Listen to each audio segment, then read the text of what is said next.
తాయారు ఇంటికి పోలీసును తీసుకువెళ్లి మాధవ్తో గాయత్రి పెళ్లి జరిపించిన మహాలక్ష్మి, చక్రి, కేశవ, కన్నా, నారాయణ. అసలు ఇదంతా ఎలా జరిగిందనేది వీడియోని స్కిప్ చేయకుండా చివరి వరకు చూడండి.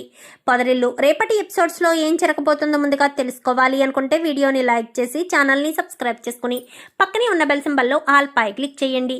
చక్రి, మహాలక్ష్మి ఒకటవ్వాలని మీరు కూడా కోరుకుంటే కామెంట్లో ఎస్ అని టైప్ చేయండి. మొత్తం మీద చూసుకున్నట్లయితే కనుక మహాలక్ష్మి తన మాటలతో గాయత్రిలో కొత్త ఉత్సాహాన్ని నింపుతుంది. అంటే ఇన్ని రోజులు గాయత్రి భయపడుతూ ఒక తల్లి చాటు బిడ్డలా ఉండిపోయింది కదా. నీకు నిజంగా పెద్ది కావాలి అనుకుంటే ధైర్యం చేయి గాయత్రి. ధైర్యం చేసి నువ్వు ఒక అడుగు ముందుకు వేస్తే చాలా బాగుంటుంది. లేదంటే పెద్దిని శాశ్వతంగా మర్చిపో. నీ నుంచి పెద్ది దూరమయ్యాక పెద్ది ఏమవుతాడో కూడా తెలియదు. అంతలా నిన్ను ఇష్టపడుతున్నాడు. తనకు మేము వేరే పెళ్లి చూపులు చూసినా ఆ పెళ్లి చూపుల్లో అమ్మాయి కూడా పెద్దికి నచ్చడం లేదు. నిన్ను వదిలేసి పెద్ది సంతోషంగా ఉంటాడు అంటే మాకు అర్థం కావట్లేదు. అందుకే నిన్ను ఒప్పించాలి అన్న ఉద్దేశంతోనే రమ్మని ఫోన్ చేశాను అంటూ మహాలక్ష్మి చెప్పేసరికి ఏంటి గాయత్రి ఆలోచిస్తున్నావా? ఆలోచిస్తే ప్రేమ గెలవదు. పురాణాల ప్రకారం 8 రకాలుగా పెళ్లి చేసుకోవచ్చు. అది 4 రకాలు మాత్రం తల్లి తండ్రుల అంగీకారంతో పెళ్లి చేసుకోవచ్చు. మరొక 4 రకాలుగా తల్లి తండ్రుల అంగీకారం లేకుండా పెళ్లి చేసుకోవచ్చు. శాశ్వతంగా మీ ఇద్దరూ కలిసి ఉండాలి అన్న ఆలోచన నీకున్నా, మీ బావతో కలిసి అడుగులు వెయ్యాలి అనే తాపత్రయం నీకున్నా, నువ్వు ఏ మాత్రం వెనక ముందు ఆలోచించకుండా, జడియకుండా, బెదరకుండా అడుగు ముందుకు వేస్తే చాలా బాగుంటుంది గాయత్రి. నీ జీవితం చాలా బాగుంటుంది. పూలపాన్పు మీద నడకలాగా నీ జీవితం అద్భుతంగా ఉంటుంది. కాదు కూడదు, మా అమ్మకు భయపడతాను, మా నాన్నకు భయపడతాను అంటూ నువ్వు ఉంటే మాత్రం నేనేమీ చేయలేను. ఎందుకంటే నా వల్ల కాదు. నువ్వు ధైర్యం చేసి ఒక అడుగు ముందుకే చాలు. నీ పెళ్లి జరిపించే బాధ్యత నాది అంటూ ఇంకా మహాలక్ష్మి ధైర్యం చెప్పడంతో వస్తాను అనగానే ఈరోజు సాయంత్రమే మీ పెళ్ళి. ఆలస్యం అమృతం విషమంటారు. అస్సలు ఆలస్యం చేయొద్దు. నువ్వు సాయంత్రం రెడీ అయ్యి గుడికి వచ్చేసేయని చెప్పి మహాలక్ష్మి చెప్తుంది. మరి పెద్ది మా బావ ఒప్పుకుంటాడా? మీ బావను మా పెద్దిని ఒప్పించే బాధ్యత నాది అని మహాలక్ష్మి ఇంటికి వెళ్ళి వీళ్ళ ముగ్గురిని ఒప్పించి అటు పెద్దిని కూడా బలవంతం మీద, లేదంటే నేను ఇంట్లోంచి వెళ్ళిపోతాను అని షరతు మీద ఒప్పిస్తుంది. ఇంకా పెళ్లి కొడుకుగా రెడీ చేసేసి తీసుకొచ్చేస్తారు. అందరూ గుడి దగ్గరికి వచ్చేస్తారు. ఇంకా గాయత్రికి ఫోన్ చేసేసరికి గాయత్రి ఫోన్ లిఫ్ట్ చేయదు. హాల్లో ఉన్న గాయత్రి బెడ్రూమ్లోకి వస్తుంది కానీ ఫోన్ లిఫ్ట్ చేయదు. ఇంకా మహాలక్ష్మికి టెన్షన్ వచ్చేస్తుంది. ఇంతకీ గాయత్రి వస్తుందా రాదా? నేనేమో గాయత్రి వస్తుందని పెద్దికి మాటిచ్చాను. ఇప్పుడు గాయత్రి గనక రాకపోతే నా పరువు పోవడమే కాదు, పెద్ది కూడా చాలా బాధపడతాడు. మా ఇద్దరికి రాసి పెట్టి లేదు, పెళ్లి పీటల వరకు వచ్చి పెళ్ళి ఆగిపోయింది అంటే బాధే కదా అన్న ఉద్దేశంతో ఇంకా మహాలక్ష్మి ఇటు మాధవ్ నొప్పించి అటు గాయత్రికి కొత్త ఉత్సాహం వచ్చేటట్టు చేసి మొత్తానికైతే పెళ్లి చేద్దామని ఫిక్స్ అయ్యి గుడి దగ్గర అన్ని ఏర్పాట్లు చేస్తారు. గాయత్రికి ఫోన్ చేయడంతో గాయత్రి ఫోన్ లిఫ్ట్ చేయదు. లిఫ్ట్ చేయకపోయేసరికి మహాలక్ష్మి టెన్షన్ పడిపోతూ ఉంటుంది. గాయత్రి ఎందుకు ఫోన్ లిఫ్ట్ చేయడం లేదు అని ఆరాట పడుతూ టెన్షన్ పడుతూ ఉండగా గాయత్రి మళ్ళీ తిరిగి ఫోన్ చేయడం, మాట్లాడడం జరుగుతుంది. నేను బయలుదేరి వచ్చేస్తాను, మా అమ్మ బయటికి వెళ్తుంది, వెళ్ళగానే వచ్చేస్తాను కానీ త్వరగా రా. ఇక్కడ పెద్ది నీ కోసం పెళ్లి కొడుకుగా పెళ్లి పీటల మీద కూర్చుని ఎంతో ఆతృతగా ఎదురు చూస్తున్నాడు అని చెప్పేసేసరికి సరే అని చెప్పి మహాలక్ష్మి ఫోన్ పెట్టేస్తుంది. గాయత్రి గబగబా రెడీ అవుతుంది. బయట తాయారు బయటికి వెళ్తూ వాళ్ళ నానమ్మని అక్కడ కాపలా పెట్టడంతో వాళ్ళ నానమ్మ బయటే కూర్చుని ఉంటుంది. గాయత్రి బయటికి వచ్చి వెళ్దామనుకున్న సమయంలో వాళ్ళ నానమ్మ అక్కడ అడ్డుగా కూర్చుని ఉండడంతో తనను డైవర్ట్ చేయడంలోనే ఈలోపు తాయారు ఇంటికి రానే వచ్చేస్తుంది. అమ్మ వచ్చేసింది, ఇదేంటే ఇలా రెడీ అయ్యావు? చీర కట్టుకుని రెడీ అవ్వాల్సిన పరిస్థితి ఏంటి నీకు? ఎక్కడికి వెళ్తున్నావే? ఆ సంచి ఏంటే, అదేంటి, ఇదేంటే అంటూ ప్రశ్నల వర్షం కురిపిస్తూ ఉండగా ఈలోపు మహాలక్ష్మి ఫోన్ చేయడంతో, మహాలక్ష్మి నీకెందుకు ఫోన్ చేస్తుంది? నేను బావని గుడిలో పెళ్లి చేసుకుంటున్నాను. మా పెళ్లి జరిపించడం కోసమే మహాలక్ష్మి అక్కడ ఎదురు చూస్తుంది. నాకు మీరు అవసరం లేదు, మా బావే కావాలి అని ఎదిరించి సమాధానం చెప్పడంతో చెంప పగలగొడుతుంది. ఇంకా గాయత్రికైతే పగలగొట్టి ఫోన్ని నేలనేసి కొట్టేసరికి, అమ్మ నాకు బావంటే ఇష్టమని నీకు చెప్పాను కదా, నువ్వు వేరే వాళ్ళని చేసుకోమంటే నేను చేసుకుని సంతోషంగా ఉండలేను అని చాలా గట్టిగానే గాయత్రి మాట్లాడేసరికి, సంతోషంగా ఉంటావో పోతావో నీ ఇష్టం, ఈ పెళ్ళి మాత్రం జరగాలి.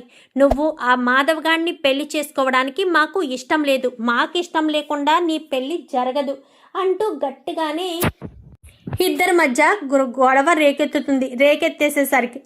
రేకెత్తేసరికి ఈలోపు మహాలక్ష్మి ఫోన్ చేస్తే స్విచ్ ఆఫ్ వస్తుంది కదా. ఏంటి ఫోన్ స్విచ్ ఆఫ్ వస్తుంది అనగానే, స్విచ్ ఆఫ్ వస్తుందా అంటే వాళ్ళ అమ్మకు తెలిసిపోయినట్టుంది. వాళ్ళ అమ్మ వచ్చేసిందేమో, అది ధైర్యం చేసి ఇంట్లోంచి అడుగు బయట పెట్టాలని ప్రయత్నించినా మా ఇద్దరికి రాసి పెట్టలేదు అని చెప్పి మాధవ్ అంటాడు. అనేసరికి, మీరు డీలా పడిపోవద్దు పెద్ది, మీ ఇద్దరికి పెళ్లి చేస్తాను అని మాట నేను ఇచ్చాను. ఇచ్చిన మాట ప్రకారం మీ ఇద్దరికి ఖచ్చితంగా పెళ్లి చేసి తీరుతాను. మీరు అందులో ఎలాంటి మార్పు లేదు. మీరు దేని గురించి ఆలోచించొద్దు పెద్ది, నేను వెళ్ళి గాయత్రిని తీసుకొస్తాను అని చెప్పి మహాలక్ష్మి వెళ్ళబోతూ ఉంటే, మిగిలిన ముగ్గురు కూడా కన్నా, కేశవ, చక్రి ముగ్గురు కూడా మహాలక్ష్మి వెంట బయలుదేరతారు. బయలుదేరేసరికి మహాలక్ష్మికి సడన్ గా ఒక ఆలోచన వస్తుంది. ఇప్పుడు మనంతట మనం వెళ్ళినా ఆవిడ ఎలాగా మనల్ని లెక్క చేయదు అన్న ఆలోచన మీద మహాలక్ష్మి ఏం చేస్తుందంటే, చక్రి గారు, ఆ రోజు మన పెళ్లి చేసినప్పుడు అక్కడ ఒక కానిస్టేబుల్ గారు ఉన్నారే, మన ఇద్దరి కోసం తెలిసిన కానిస్టేబుల్ గారు, ఆయన సహాయం తీసుకుందాము. వెంటనే మీరు ఆయనకి ఫోన్ చేయండి, ఫోన్ చేసి జరిగిన విషయం అంతా చెప్పండి అనేసరికి సరే అని వెంటనే ఫోన్ చేస్తారు. ఎలా ఇవ్వండి అని మహాలక్ష్మి వాడిని కదా చెప్పమంది. అయినా సరే ఆతృత ఆపుకోలేక మహాలక్ష్మియే ఫోన్ తీసుకుని మొత్తం విషయం అంతా చెప్తుంది. చెప్పేసేసరికి, ఏంటి, అవునా, ఎక్కడ, ఏంటి అని అన్ని వివరాలు అడుగుతూ ఉండగా ఈలోపు ఎస్ఐ వస్తాడు. ఏంటి అనగానే విషయం అంతా చెప్తాడు.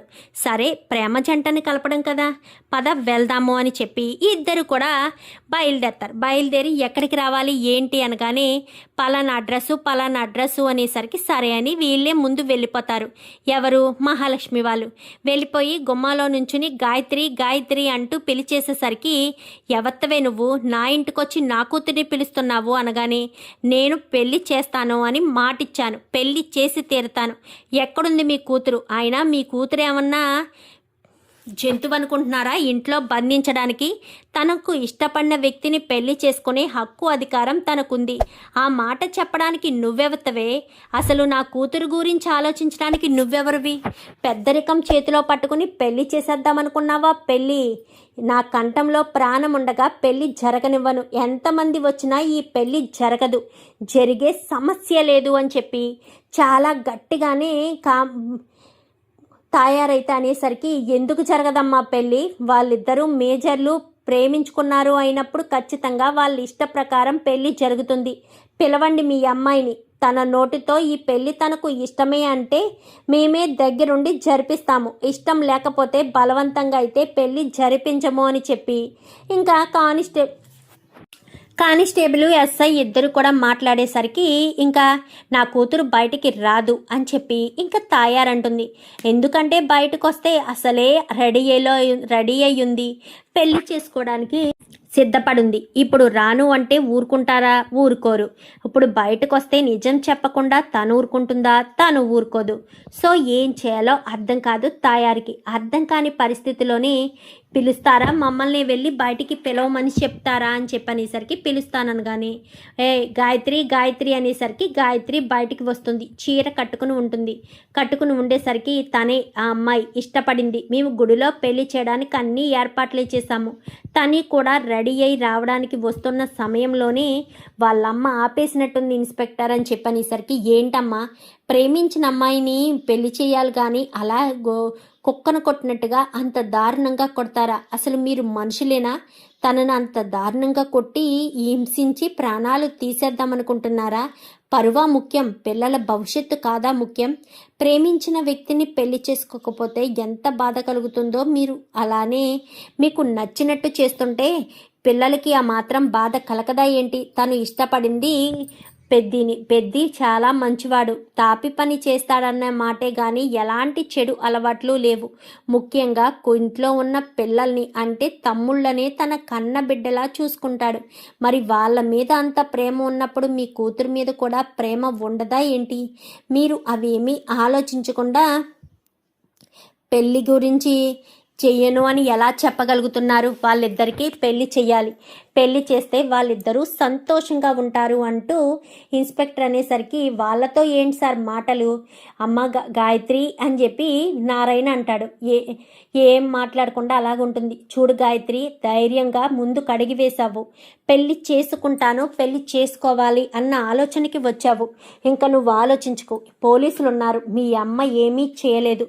నువ్వు మీ అమ్మకు భయపడి నిజాన్ని ఇప్పుడు నీ కంఠంలో దాచేసుకుంటే తర్వాత చాలా బాధపడాల్సిన పరిస్థితి వస్తుంది, గుర్తుపెట్టుకో అని చెప్పి ఇంకా మహాలక్ష్మి అంటూ ఉండగానే, చెప్పమ్మా, భయపడకమ్మా, మీ అమ్మ ఉందని భయపడుతున్నావేమో, నేనున్నాను, నేను నీ కన్నలా నీ పెళ్ళి దగ్గరుండి జరిపిస్తాను, చెప్పమ్మా అంటూ ఇంకా పక్కన ఉంటాడు కదా కానిస్టేబుల్, కొంచెం ఓవర్ యాక్షన్ చేసి ఓవర్ యాక్షన్ చేసే కానిస్టేబుల్ కాస్త అడిగేసరికి నాకు మాధవ్ బావ అంటేనే ఇష్టం అని చెప్పి మహాలక్ష్మి గాయత్రి కాస్త తన బ్యాగ్ ఒకటి సంచి ఒకటి తెచ్చుకుంది కదా, సంచితో పాటు వచ్చి మహాలక్ష్మి వెనకాల నిలబడుతుంది. చూసారా, మీకు మీ అమ్మాయికి మీకంటే మా పెద్ది అంటేనే ఇష్టం, తను జీవితాన్ని పంచుకోవాలనుకుంటుంది.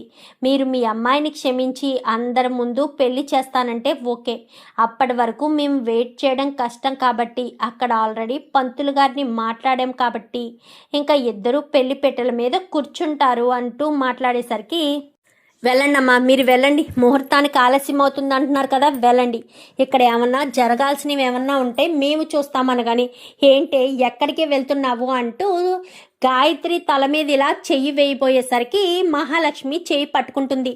నువ్వు అసలు మనిషివేనా? నువ్వు అసలు ఆడదానివేనా? ఒక తల్లిలా నువ్వు కొంచెం కూడా ఆలోచించవా?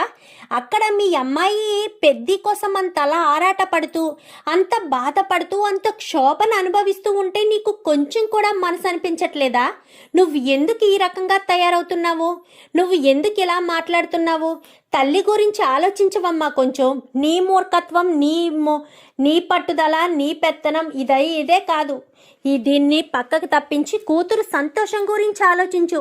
ఏ తండ్రైనా మూర్ఖత్వంగా ఆలోచిస్తే తల్లి అర్థమయ్యేటట్టు చెప్పడానికి ప్రయత్నిస్తుంది. ఇక్కడేంటో తండ్రి ఏమో సైలెంట్గా ఊరుకున్నా తల్లి మాత్రం మూర్ఖత్వంగా ఆలోచిస్తుంది. అంత పంతం ఉండకూడదమ్మా. కూతురు భవిష్యత్తు గురించి ఆలోచించాలి. ఒక్కసారి ఆలోచించండి, కన్న తల్లి ప్రేమ ఉంటుంది కదా, కన్న కూతురు సంతోషంగా ఉండాలి అని ఆలోచించాలి కదా. మీకు కొంచెం కూడా మనసు అనిపించట్లేదా? కొంచెం కూడా మీలో మానవత్వం లేదా అంటూ మహాలక్ష్మి అంటూ ఉండగానే, ఇంకా ఏంటమ్మా ఆవిడ్ని పట్టుకుని బ్రతిమాలుతున్నావు? ఆవిడ్ని చూస్తుంటేనే అర్థమవుతుంది కదా, తల్లి హృదయమా అసలు ఆడది అన్న విషయమే మర్చిపోయినట్టుంది. మొగరాయిడిలా నోరిచ్చుకుని పడిపోతుంది. ఇలాంటి ఆవిడ్ని బ్రతిమాలడం అనవసరమమ్మా. అమ్మ గాయత్రి, పద నువ్వు అని చెప్పాను కానీ ఎక్కడికి తీసుకెళ్తారని కానీ, చూడమ్మా, ఆడది అని కూడా చూడను, లాఠీతో కొట్టినా మమ్మల్ని ఎవరు ఏమనలేరు. ఎందుకంటే నువ్వు అమ్మాయి ప్రాణాలు తీస్తుంటే కాపాడాము, అందుకే కొట్టాము అని మేము ఇక్కడున్న వాళ్ళందరూ సాక్ష్యం చెప్తారు. నోరు మూసుకుని సైలెంట్గా ఉండు. ఎంతసేపు ఆడది అని గౌరవిస్తుంటే నెత్తినెక్కి కూర్చుంటున్నావు, వెళ్ళక నుంచి అంటూ గట్టిగా చెప్పేసేసరికి ఇంకా అక్కడే ఆగిపోతుంది. గబగబా గాయత్రిని తీసుకుని ఇంకా పెద్ది అయితే కళ్యాణం అంటే పందిల్లో అలా కూర్చుని ఉంటాడు. అక్కడ పెద్ది, ఇటు పంతులు ఇద్దరు మాత్రమే కూర్చుని అలా ఆలోచిస్తూ ఉండిపోతారు. ఉండిపోయేసరికి ఇంకా గాయత్రి ఏడ్చుకుంటూ వస్తుంది. గాయత్రి, నువ్వు బాధపడద్దు, నువ్వు బాధపడ్డావంటే ఖచ్చితంగా పెద్ది నీ మెడలో తాళి కట్టడు, తర్వాత నీ ఇష్టం. నువ్వు ఇంత రిస్క్ చేసి పోలీసులను తీసుకొచ్చి ఇంత రిస్క్ చేసింది వృధా అయిపోతుంది, తర్వాత నీ ఇష్టం, నువ్వు ఇది గుర్తు పెట్టుకో అని చెప్పి మహాలక్ష్మి ధైర్యం చెప్పేసేసరికి గబగబా మొహం అంతా తుడుచుకుని ఇంకా ఎదురు చూస్తూ గుడి దగ్గరికి వచ్చేసామా అని అడిగేసరికి వచ్చేస్తున్నాము అని చెప్పి గబగబా గుడి దగ్గరికి వెళ్ళడంతో మీరిద్దరూ పైకి వెళ్ళండి అని వీళ్ళిద్దరూ పైకి వెళ్తారు. కన్నా, కేశవ, చక్రి ముగ్గురు వెనకాల పరుగున వస్తారు. వచ్చేసేసరికి గాయత్రి పెద్దిని చూడడంతో చాలా సంతోషపడిపోతుంది. రామ వచ్చి కూర్చో, ఇప్పటికే ఆలస్యం అయిపోతుంది, రామ పెళ్లి ముహూర్తం దాటిపోతుందని నా భయం నాది, కూర్చో అమ్మ అని చెప్పనేసరికి పంతులు గారు కూర్చోబెడతారు. కూర్చున్న తర్వాత అమ్మ కొంచెం వాళ్ళిద్దరి నొసట్లకి బాసికాలు కట్టు అని చెప్పాను కానీ సరే అని ఇద్దరి నొసట్లకి బాసికాలు కట్టిన తర్వాత కొంచెం సేపు పూజ చేసి బెల్లం జీలకర్ర పెట్టుకుని మాంగళ్యధారణ కానివ్వండి అమ్మా అని చెప్పాను కానీ ఈలోపు పోలీసులు వస్తారు. ఆ వెనకాలే వీళ్ళంతా వచ్చేస్తారు. మీ పోలీసులు చుట్టూ ఉంటారు. వీళ్ళకి ఎలా ఉంటుందంటే గాయత్రి పెద్ది మధ్యలో ఉంటారు.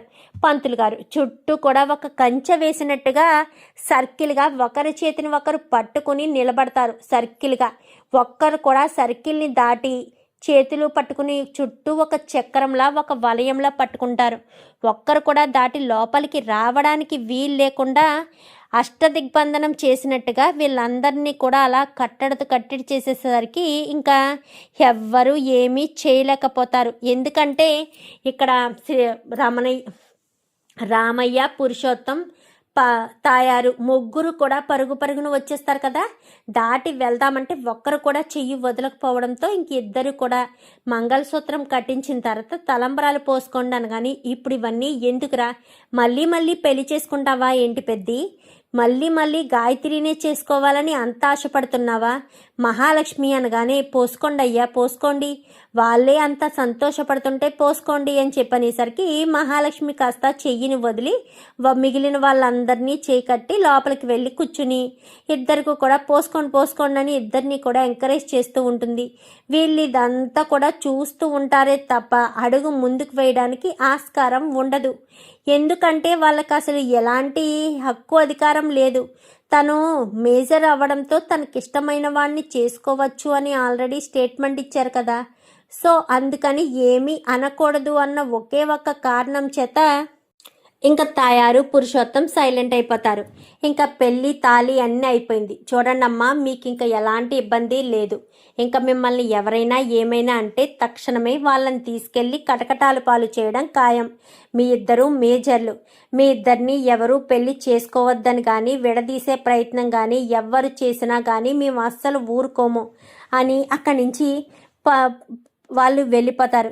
చాలా థ్యాంక్స్ అనగానే చూడు మహాలక్ష్మి, నిన్ను మాత్రం ఎట్టి పరిస్థితుల్లోనూ వదిలిపెట్టను అని వార్నింగ్ ఇస్తుంది. మీరేమీ చేయలేరు నన్ను, దయచేసి ఇక్కడి నుంచి వెళ్ళండి. మీరు నన్ను ఏం చేయగలరు, ఏమీ చేయలేరు. నేను ఒక మంచి కార్యం చేశాను, మీరు వాళ్ళని విడదీయాలని చూశారు, నేను వాళ్ళిద్దరినీ కలిపాను. నేను చేసిందే పుణ్యం. ఇక మీదటైనా మనసు మార్చుకొని కూతురు మీద 4 అక్షింతలు వేస్తే బాగుంటుంది అని చెప్పి అక్షింతల పళ్ళెం ఇలా పట్టుకోవడంతో ఒక్క ఇసిరిసరడంతో పళ్ళెం వెళ్ళి అలా పడిపోతుంది. అక్షింతలన్నీ వెళ్ళి పైకి తగిలి మళ్ళీ వేళ్ళ నెత్తి మీదే పడతాయి. ఇద్దరు కూడా అలా చూస్తారు. పదయ్య వెళ్దాము, ఈ రోజుతో ఈ క్షణంతో మన కూతురు చచ్చిపోయిందనుకుందాము అని చెప్పి అనేసరికి ఇంకా గాయత్రి ఏడుస్తూ పెద్ది భుజం మీద తలపెట్టుకుంటుంది. బాధపడకు గాయత్రి అని చెప్పి ఇంకా ఇద్దరు కూడా పంతులు గారి దగ్గర ఆశీర్వాదం తీసుకోమంటారు. ఎందుకంటే అక్కడ పెద్దవాళ్ళు ఆయన తప్ప ఎవరూ లేరు. సో పంతులు గారి దగ్గర ఆశీర్వాదం, నారాయణ దగ్గర ఆశీర్వాదం తీసుకున్న తర్వాత పదండి ఇంటికి వెళ్దాం అనగానే పూలదండలు వేసుకుని ఇంటికి బయలుదేరండి. ఆ దైవ సన్నిధిలో పెళ్లి జరిగింది కాబట్టి ఆ దైవం మీకు ఎప్పుడూ తోడుగా ఉంటుంది. భగవత్నామ స్మరణ చేసుకుని దేవుడికి దండం పెట్టుకుని బయలుదేరి వెళ్ళండి అని చెప్పి ఇంకా పంతులు గారు చెప్పడంతో పంతులు గారికి ఇవ్వాల్సిన సంభావన చక్రి ఇచ్చేస్తాడు. పంతులు గారు కూడా సంతోషంగా వెళ్ళిపోతారు. వీళ్ళు కూడా బయలుదేరి వెళ్ళిపోతారు. వెళ్ళిపోయేసరికి అందరూ కూడా సంతోషంగా ఇద్దరు పెళ్లి బట్టల్లో నడుచుకుంటూ వస్తూ ఉండగానే ఆగండి ఇక్కడే ఆగండి అని మహాలక్ష్మి లోపలికి వెళ్ళి హారతి పళ్ళెం తీసుకొచ్చి హారతి ఇచ్చి మరీ లోపలికి ఆహ్వానించేసరికి ఇప్పుడు చాలా సంతోషంగా ఉంది వదిన అంటూ కన్న అంటాడు. అవును, ఇప్పటి వరకు నిన్ను గాయత్రి అంటూ పేరు పెట్టి పిలిచాం కదా, ఇక మీదట కూడా నిన్ను గాయత్రి అని పిలవచ్చా, లేక వదిన అంటూ పిలవాలా అనగానే నీ ఇష్టం రా కన్నా అని చెప్పి అంటుంది. అనేసరికి ఓ ఇప్పుడు నేను ఏమని పిలాలి, గాయత్రి అనా లేక వదిననా, పెద్దది కదా వదిననే పిలవాలి, ఇప్పటి వరకు ఏదో చనువు ఉండొచ్చు, ఇప్పుడు నీ అన్న భార్య కదా వదిననే చెప్పాలి. ఏంటి కేశవ తెగ సిగ్గుపడుతున్నాడు, ఏంటి కేశవ నీకు కూడా పెళ్లి సంబంధం చూసి పెళ్లి చేసేయమంటావా, ఆల్రెడీ అన్నయ్య చూసుకున్నాడు కదా వదిన బుస్ బుస్ అని చెప్పనేసరికి రే అంటూ ఇంకా కన్నాని పరుగులు పెట్టిస్తాడు కేశవ్. అయితే ఇంక ఇద్దరు సరదాగా అందరూ కూడా సరదాగా నవ్వుకునేసరికి నారాయణ ఆనందాన్ని పట్టలేకపోతాడు. గబగబా వెళ్ళి స్వీట్లు డ్రింకులు అన్నీ తెచ్చేసి ఇది తినండమ్మా ఇది తినండి అని చెప్పి ఇంకా పెట్టేసరికి ఏంటి మావయ్య నేనేమన్నా కొత్త చుట్టా అన్నా ఏంటి, నువ్వు కొత్త చుట్టానవై అయినా కాకపోయినా కానీ నువ్వు నా కోడలివే కదా, నా కోడలు ఇంట్లో అడుగు పెట్టినప్పుడు నేను సంతోషంగా చూసుకోవాల్సిన బాధ్యత నాకు ఖచ్చితంగా ఉంది. ఇక మీదట నాకు 2 కోడళ్ళు, ఇప్పుడు ఎవరేమంటారో చూస్తాను. నా ఇంట్లో ఆడది అడుగు పెట్టదు అని అన్నారు కదా, వాళ్ళ కళ్ళు కుట్టుకునేటట్టుగా మనిషికి 2 కళ్ళు ఉన్నట్టుగా నాకు 2 కోడళ్ళు ఉన్నారు, అటు పెద్ద కోడలు ఇటు చిన్న కోడలు అంటూ ఎంతో సంతోషంగా నారాయణ అయితే చెప్తాడు. ఇంకా గబగబా బట్టలు మార్చేసుకోవచ్చు మహాలక్ష్మి, వంట చేయాలి కదా, ఈరోజు ఏ వంట వద్దు పెద్ది, మనం హోటల్ నుంచి తెచ్చేసుకుందాం అని చెప్పాను. కానీ అమ్మయ్యా లేదంటే వండుతావేమో అనుకున్నాను అనేసరికి నేనేమీ వండలే, నువ్వు టెన్షన్ పెట్టుకోవద్దు అని చక్రికి చెప్పేసరికి సరే బయటికి వెళ్ళి బిర్యానీ తినకూడదు, ఈవేళ నాన్ వెజ్ తినకూడదు, పెళ్లి చేసుకుని ఇంటికి వచ్చారు కదా, సో వెజిటేరియన్లో ఏదైనా మంచిది అనగానే ఎందుకొదినా అందరం కలిసి బయటికి వెళ్తే బాగుంటుంది కదా, పెద్దన్నయ్య పెళ్లి జరిగిన శుభ సందర్భంలో మనం అంతా రెస్టారెంట్కి వెళ్ళి చక్కగా భోజనం చేస్తే సంతోషంగా ఉంటుంది కదా అనగానే